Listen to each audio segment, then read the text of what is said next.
Hello and welcome to Digital Farm TV Rural News. I'm Andy Walker. Australia has brought together industry stakeholders to develop a national action plan to combat the critical economic and personal devastation being caused by wild dogs across rural Australia.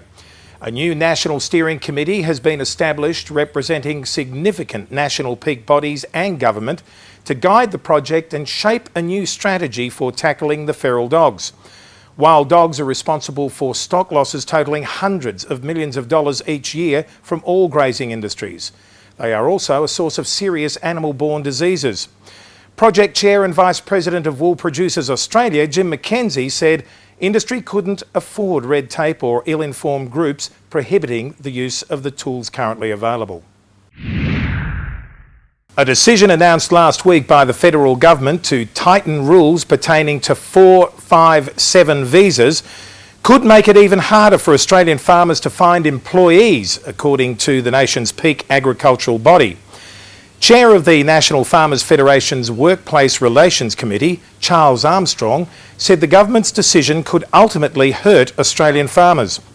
As it was, Australian farmers were already struggling to find employees, and while many opportunities existed for Australian workers to fill job vacancies on Australian farms, the uptake of these opportunities was often low, he said. Backpackers were one of the most important sources of seasonal work for farmers, particularly for fruit picking and crop harvests. But due to the short stay nature of their visas, backpackers were unable to stay and work on farms. The Australian Pesticides and Veterinary Medicines Authority plans to take regulatory action on the chemical phenamyphos, an organophosphate used as an insecticide. The authority's Executive Director, Pesticides, Dr. Raj Bhullar, said last week that an environmental risk assessment report had highlighted a potentially unacceptable risk to birds and aquatic and terrestrial organisms.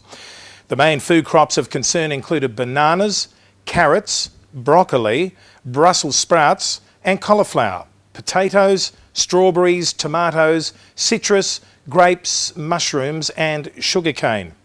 Dr. Bhullar said concern with phenamyphos was that it was toxic to environmental organisms. In soil, it had been shown to leach to groundwater where the chemical could remain for a considerable amount of time. New South Wales agronomists will have the opportunity to prepare for the future of insect management in grain crops at a series of workshops set to kick off this month. Workshop facilitator Mark Congreve said last week the pending crisis of insecticide resistance, coupled with the regulatory withdrawal of a number of older insecticide registrations, had prompted a rethink from advisors on the sustainability of their strategies for managing insect pests. The Grains Research and Development Corporation's sponsored workshops will deliver content developed by leading entomologists from state primary industries agencies and private sector. The workshops are to target agronomic advisors looking to improve their understanding and management of insects. This will mean an increased use of tactics such as scouting, applying thresholds, and consideration of paddock history and farm planning in relation to pest management, Mr. Congreve said. Lastly this week, alas for the sacred cow. Beef exports from India are expected to surge 30% this year, giving the country a quarter share of the world market. India's livestock industries, from eggs to pigs to dairy, were expanding rapidly, and it was reportedly growth that directly engaged the poorest people in the country.